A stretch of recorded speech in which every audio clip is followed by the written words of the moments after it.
Uttaranchal University, Dehradun, NAC A+ accredited university.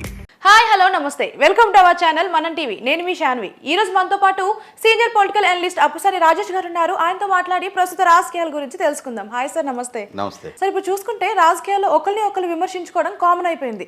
కానీ ఇప్పుడు ఏంటంటే సినిమాల ద్వారా ఒకరినొకరు విమర్శించుకుంటున్నారు.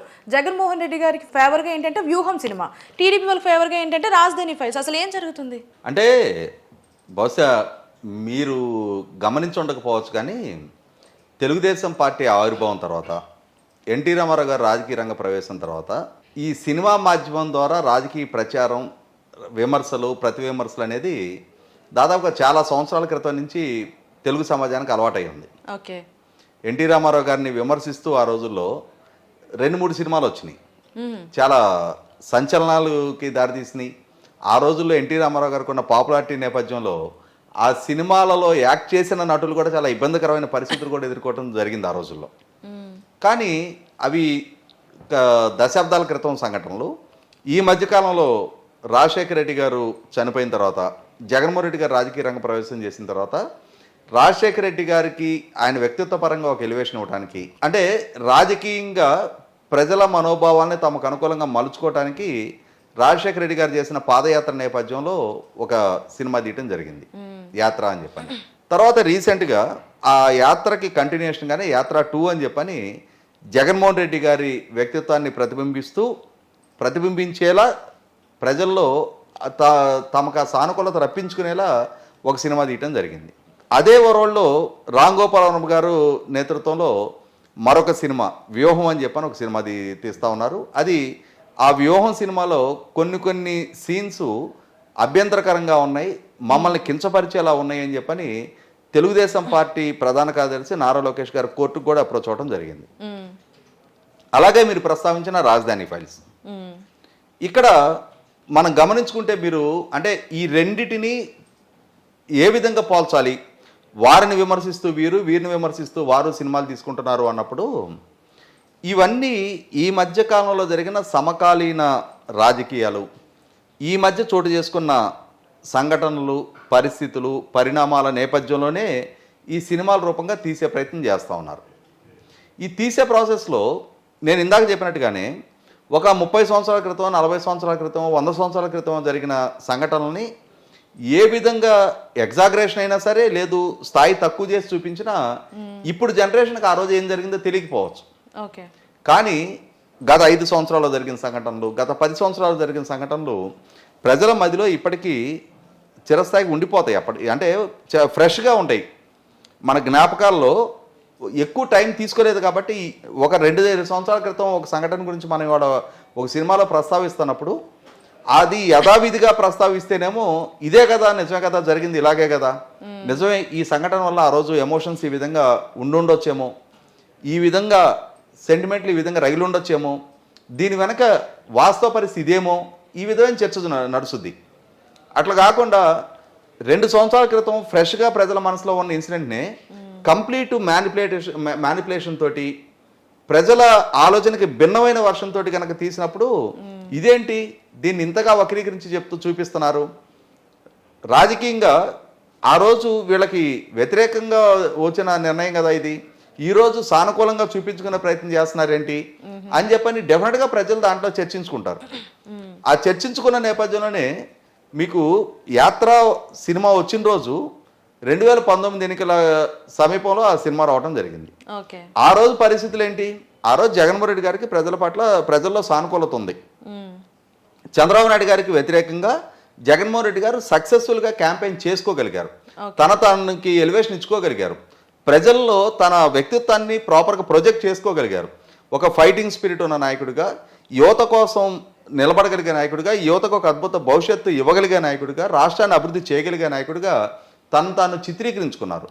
ఆ నేపథ్యంలో ఆ రోజు ప్రజల్లో ఆయన పట్ల ఉన్న సానుకూలత నేపథ్యంలో ఆయన వ్యక్తిత్వాన్ని కీర్తిస్తూ ఏ సినిమా వచ్చినా ఆ రోజు ప్రజలు ఆదరించారు.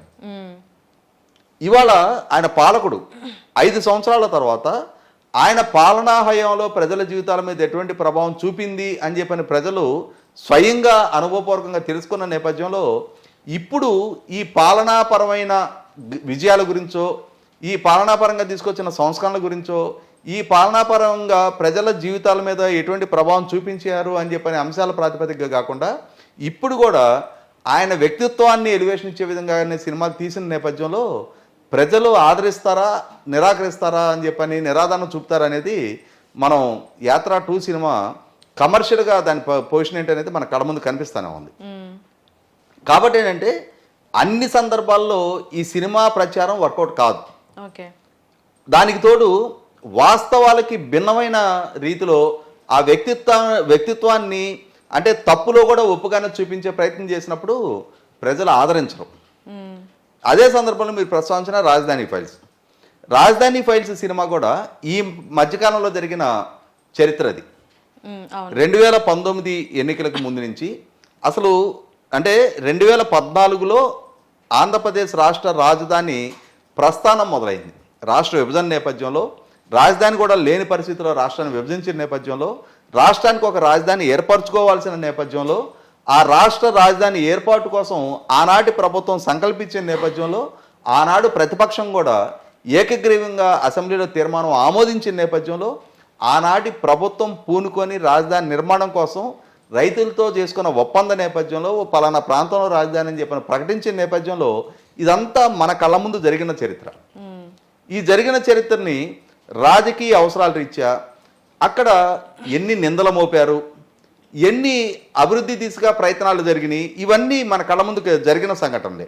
అంటే ఒక ప్రభుత్వం అక్కడ అభివృద్ధి చేయాలని ప్రయత్నం చేయటం, ఈ రోజు ప్రభుత్వంలో ఉంటే ఆ రోజు ప్రతిపక్షంలో ఉన్న పార్టీ అక్కడ నిందలు మోపిన తీరు, తాము అధికారంలోకి వచ్చిన తర్వాత అదే నిందలను కొనసాగిస్తా ఆ ప్రాంత రాజధాని నిర్మాణ పనుల్ని స్తంభింపజేసిన తీరు, ఒక ప్రభుత్వాన్ని నమ్మి రైతాంగం ముందుకొచ్చి భూములు అప్పచెబితే అదే ప్రభుత్వమే రైతాంగాన్ని వంచనకి గురి చేస్తే, వంచన అని ఎందుకంటున్నానంటే లిటరల్గా అది వంచనే, మోసం.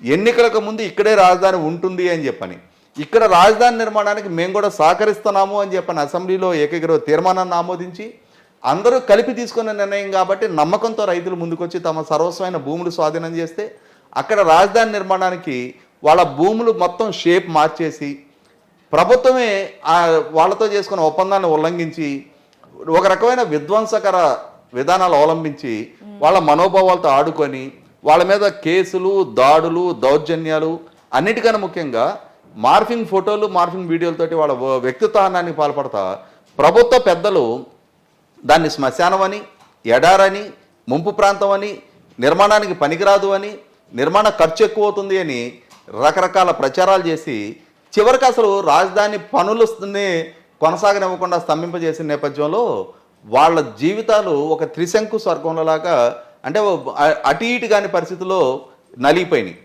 నలిగిపోతూనే ఉన్నాయి ఇప్పటికి కూడా. ఇటువంటి నేపథ్యంలో అక్కడ ప్రజల మనోభావాలు ఏంటి, ప్రభుత్వాలు వాళ్ళ విధానాలు మార్చుకున్న పక్షంలో ఆ విధానాలు మార్చుకున్న నేపథ్యంలో ప్రజల జీవితాల మీద, రాష్ట్రం మీద ఎటువంటి ప్రభావం పడుతుంది అనే అంశాల ప్రాతిపదికగా అక్కడ రైతాంగం చేసిన ఉద్యమ నేపథ్యంలో ఆ ఉద్యమకారులు ఎదుర్కొన్న కష్ట నష్టాలు ఏంటి, ఆ ఉద్యమాన్ని అణిచివేయడానికి ప్రభుత్వం ఎటువంటి విధానాలను అవలంబించింది, ఎటువంటి యుక్తులు కుయుక్తులు పనడం జరిగింది, అక్కడ తన పాలనలో తన ప్రజల పట్లే ప్రభుత్వం విద్వేషపూరిత, కక్షపూరిత ధోరణి ప్రదర్శించే నేపథ్యంలో ఒక ప్రభుత్వంతో యుద్ధం చేయాల్సిన పరిస్థితులు ఉత్పన్నమైనప్పుడు ప్రజలు, రైతులు దాన్ని ఏ విధంగా ఎదుర్కోగలిగారు, అంతిమంగా న్యాయస్థానాల నుంచి ఎటువంటి రక్షణ దక్కింది, ఇటువంటి సంఘటనలు అన్నిటిని మెన్షన్ చేస్తూ ఒక సినిమా రావడం జరిగింది. ఇది ప్రభుత్వానికి కూడా కంటగింపుగా మారుతుంది. ఆ మారుతున్న నేపథ్యంలోనే అధికార పార్టీకి సంబంధించిన కొంతమంది నాయకులు కోర్టుని అప్రోచ్ అవడం జరిగింది. అంతిమంగా న్యాయస్థానాల వైపు నుంచి ఎటువంటి ఆదేశాలు వస్తాయో చూడాలి. ఏదేమైనా సరే ఈ మధ్యకాలంలో జరిగిన సంఘటనల్ని, వ్యక్తిత్వాన్ని ఎలివేషన్ ఇచ్చుకోవడానికి ఒక సినిమా తీశారు. జరిగిన సంఘటనల్లో ప్రభుత్వం ప్రజల పట్ల వివక్ష ప్రదర్శించి, ప్రజల పట్ల ద్వేషభావాన్ని ప్రదర్శించి, వాళ్ళని మీద పోలీసుల ద్వారా దమన్నీతిని ప్రదర్శించిన నేపథ్యంలో ప్రజలే బాధితులుగా మారిన నేపథ్యంలో ఆ బాధితుల పక్షాన్ని నిలబడి ఒక సినిమా తీయటం జరిగింది. ఈ రెండు మీరు అన్నట్టు ఖచ్చితంగా రాజకీయ ప్రేరేపిత ఎజెండాలతోటే తీసిన సినిమాలే. వాస్తవాలని ప్రతిబింబిస్తే ప్రజలు ఆదరిస్తారు, వాస్తవాలను ప్రతిబింబించలేదు, ఎగ్జాగరేషన్గా అంటే అన్యాయంగా బురదలే విధంగానో, అన్యాయంగా వ్యక్తిత్వ ఎలివేషన్ ఇచ్చే విధంగానో తీశారనుకుంటే ప్రజలు కూడా ఆదరించరు. కళ్ళ ముందు జరిగిన చరిత్రను వక్రీకరిస్తే ఆ వాస్తవాలను జీర్ణించుకోలేని, గుర్తించలేనంత అమాయకత్వంలో ప్రజలు లేరు. కాబట్టి ఎవరి వ్యూహాలు ఏమైనా ఎవరి ప్రచారాలు ఏమైనా సరే అంతిమంగా నిర్ణేతలు ప్రజలకి చాలా విఘ్నత ఉంది, విచక్షణ ఉంది, వివేకం ఉంది. వాళ్ళు వారి విఘ్నతను ప్రదర్శించి నిర్ణయం తీసుకుంటారు తప్ప ఒక్క సినిమా ప్రాతిపదికగానే ప్రజలు నిర్ణయాలు చేయటం అనేది ఏ స్థాయిలో కూడా జరగదు. సార్ ఇప్పుడు చూసుకుంటే జగన్మోహన్ రెడ్డి గారు ఒకప్పుడు యాత్ర తీశారు, ఇప్పుడు వ్యూహం తీశారు. సో దీనికి ఏంటంటే నారా లోకేష్ గారు కించపరిచే విధంగా ఉంది అని చెప్పేసి కోర్టు వరకు వెళ్ళారు అని మీరు చెప్తున్నారు. మరి అలా చూసుకుంటే మరి వీళ్ళు కూడా రాజధాని ఫైల్స్ తీయడం ఎంతవరకు కరెక్ట్ అంటారు? అంటే ఇది కూడా కించపరిచే విధంగా ఉంది కదా, వాళ్ళు ఎలా అయితే కరెక్ట్ కాదు అని కోర్టు వరకు వెళ్ళారో మరి తీయడం కరెక్ట్ కాదు కదా వీళ్ళు కూడా. ఇక్కడ జరిగింది ఏంటి అంటే ప్రభుత్వంలో ఉన్న పాలకులు అధికార పార్టీ ప్రత్యర్థి పార్టీల వ్యక్తిత్వాన్ని హననం చేసేది దిశగా ఒక సినిమా తీయటం, ప్రభుత్వం తీసుకున్న నిర్ణయ పర్యవసానం ప్రభుత్వం ఒప్పందం చేసుకున్న రైతుల్ని వంచిన నేపథ్యంలో ఆ వంచనకు గురైన ఉద్యమకారుల మనోభావాన్ని ప్రతిబింబిస్తా రెండో సినిమా తీయడం జరిగింది. రెండు డిఫరెంట్ స్టోరీలు. అక్కడ 100% పాళ్ళు రామ్ గోపాల్ వర్మ అతని నైజం మనం చూస్తూ ఉన్నాం, అతని వ్యక్తిత్వం గురించి మనకు అవగాహన ఉంది, అతను ఎటువంటి సినిమాలు ఈ మధ్యకాలంలో తీస్తున్నది మనకు ఒక అవగాహన ఉంది. అదే సందర్భంలో గౌరవ హైకోర్టు సెన్సార్ అంటే సర్టిఫికెట్ క్యాన్సిల్ చేసే పరిస్థితి ఉత్పన్నమైంది. ఆ సంఘటనలు అభ్యంతరకరంగా ఉన్నాయి, వాటిని తీసేయండి అని చెప్పిన ఆదేశాలు ఇచ్చింది అని అంటే అక్కడ అభ్యంతరకర సీన్లు ఉన్నట్టేగా. ఇప్పుడు రాజధాని ఫైల్ సినిమాలో కూడా అభ్యంతరకర సంఘటనలు ఉంటే తీసేస్తారు. వాళ్ళకి ఇది మాకు అభ్యంతరకరంగా ఉంది, ఇది వాస్తవాన్ని వక్రీకరించి తీశారు, ఇది మా వ్యక్తిత్వాన్ని హననం చేసే విధంగా ఉంది అని చెప్పిన అభ్యంతరం వ్యక్తం చేస్తే దాన్ని తీసేయాల్సిందే. ఎవరి మనోభావాల్ని గాయపరిచే హక్కు అధికారం ఎవరికీ ఉండదు. Thank you sir.